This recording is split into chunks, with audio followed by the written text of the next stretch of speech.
राहणारे किंवा केजवाशांची तक्रार नेहमीच होती की हे मांस विक्री हे उघड्यावर होऊ नये अशी सगळ्यांची अपेक्षा होती.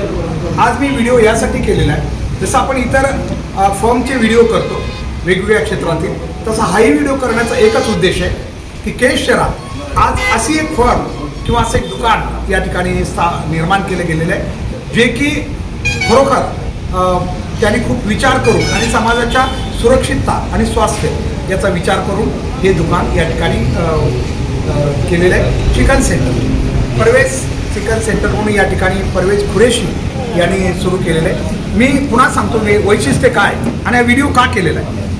केज शहरामध्ये उघड्यावर मांस विक्रीचे खूप प्रकार आहेत, मात्र त्याने आपण बघितलं बाहेरून आपण बघितलं तर हे पूर्णपणे AC मध्ये म्हणजे बाहेर काही राहणार नाही. आपण बघू शकता या ठिकाणी पूर्ण AC मध्ये आत सगळी व्यवस्था केलेली आहे. आणि याच्यानंतर जसे तुम्ही पुढे आलात बघितलं तर मध्ये त्यांनी जे काउंटर आहे ते सुद्धा मध्येच आहे आणि सगळी बाकी जी व्यवस्था करायची असते ती सगळी मध्ये केलेली.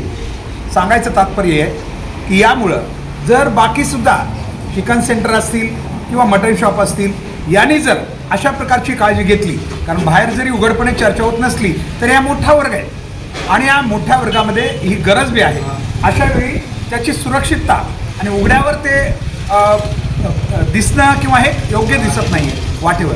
त्यामुळं खरोखर एक कुरेशी परिवारानं या ठिकाणी परवेजनं खास करून स्वतः एक वेगळं शॉप या ठिकाणी स्थापन केलेलं आहे. त्याचं खरोखर यासाठी मी म्हणेन की जी समाजातली सुरक्षितता आणि आरोग्य याची काळजी घेऊन हे शॉप या ठिकाणी चिकन शॉप त्यांनी टाकलेलं आहे. बीड रोडला शिक्षक कॉलनीच्या थोडं आपण खाली आलो की हे शॉप या ठिकाणी आहे. निश्चित नवीन जे काही होत आहे केजमध्ये ते आपल्यापर्यंत पोहोचवण्याचा आमचा फक्त मानस आहे. आपण पाहू शकतो दुकानाच्या आत आल्यानंतर या ठिकाणी हे सेलिंग काउंटर त्यांचं असणार आहे आणि जी काही टाकाऊ काही भाग असतात किंवा हे या ठिकाणी आपण बघू शकतोय की तेही त्याच्याही आत ठेवलेलं आहे.